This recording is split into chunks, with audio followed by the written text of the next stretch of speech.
जिन्न या जिन इस्लामी मान्यताओं में वर्णित अतिप्राकृतिक प्राणी होते हैं। कुरान और इस्लामी परंपराओं के अनुसार जिन्न आग से बने होते हैं और उनमें अदृश्य रूप में रहने की शक्ति होती है। वे मनुष्यों की तरह इच्छाएं और भावनाएं रखते हैं और उनमें भी अच्छे और बुरे जिन्न होते हैं। जिन्नों के बारे में मान्यता है कि वे मनुष्यों की तरह स्वतंत्र इच्छा के साथ कार्य कर सकते हैं। कुछ जिन्न लोगों की मदद करते हैं, जबकि कुछ शरारती होते हैं और नुकसान पहुंचाने की कोशिश करते हैं।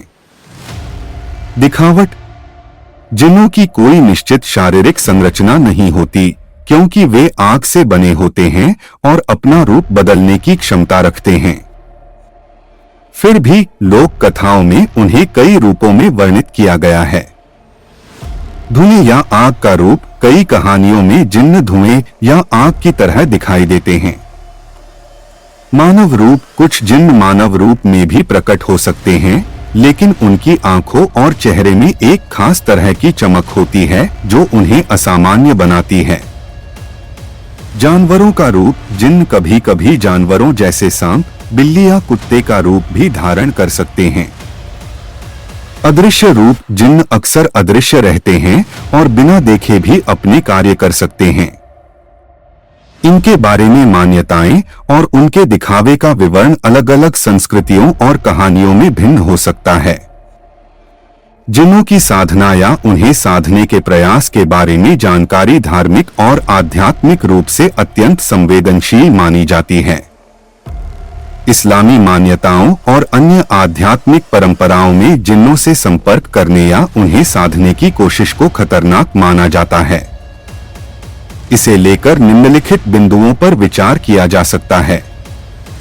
धार्मिक दृष्टिकोण। इस्लाम में जिन्नों से संपर्क करने या उन्हें साधने की कोशिश करना वर्जित, हराम माना जाता है।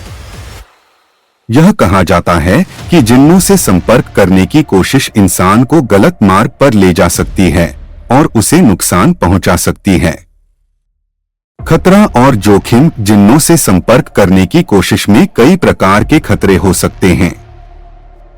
जिन्नों के स्वभाव के बारे में कहा जाता है कि वे धोखा दे सकते हैं और उनके साथ संबंध बनाना इंसान के जीवन में अशांति और समस्या ला सकता है।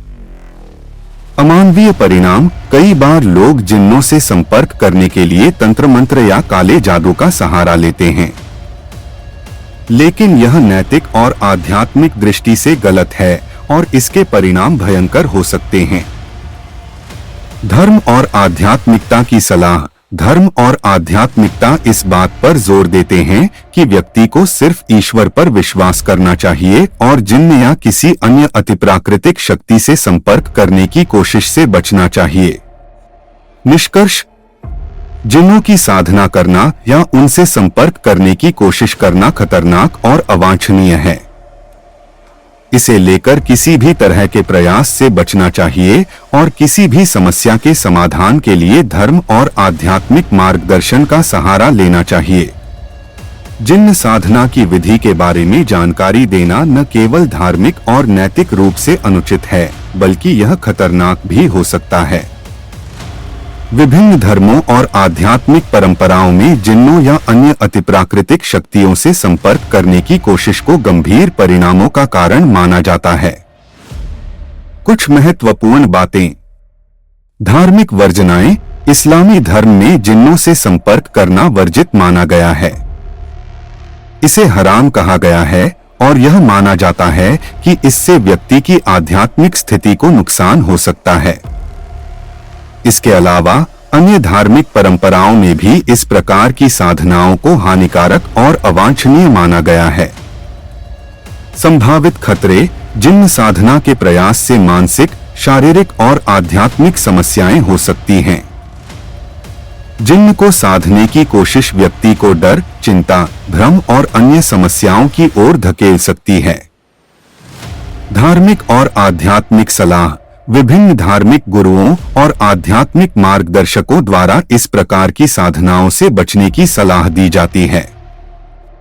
इसके बजाय व्यक्ति को सकारात्मक आध्यात्मिक अभ्यासों जैसे ध्यान, प्रार्थना और योग का पालन करना चाहिए। सुझाव: यदि आप किसी विशेष समस्या या प्रश्न का सामना कर रहे हैं, तो धार्मिक या आध्यात्मिक मार्गदर्शक से सलाह लें और सकारात्मक तरीकों से अपनी समस्याओं का समाधान खोजें। जिन्न साधना जैसी प्रक्रियाओं में शामिल होना न केवल खतरनाक है, बल्कि इससे गंभीर परिणाम हो सकते हैं। जिन्नों को बुलाने या साधने के लिए किसी भी मंत्र या प्रक्रिया का प्रयोग करना अत्यंत खतरनाक और अनुचित है। ऐसे कार्य धार्मिक, नैतिक और आध्यात्मिक दृष्टि से हानिकारक माने जाते हैं। विभिन्न धार्मिक ग्रंथों और परंपराओं में इसे हतोत्साहित किया गया है और ऐसा करने से व्यक्ति को मानसिक, शारीरिक और आध्यात्मिक रूप से गंभीर नुकसान हो सकता है।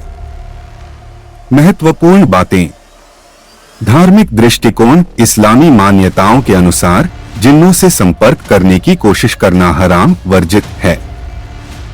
ऐसा करने से व्यक्ति अपने धर्म और आस्था से भटक सकता है।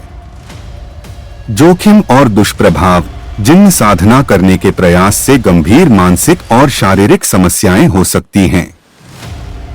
इस प्रकार की साधना के परिणामस्वरूप भय, भ्रम और अन्य नकारात्मक अनुभव हो सकते हैं।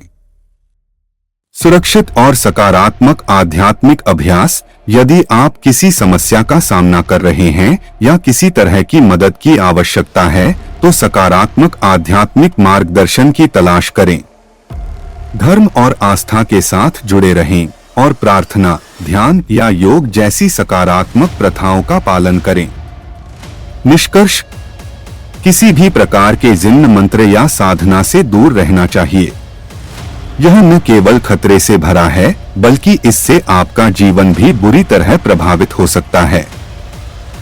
अगर आप किसी समस्या का समाधान चाहते हैं, तो किसी धार्मिक या आध्यात्मिक गुरु से मार्गदर्शन प्राप्त करें।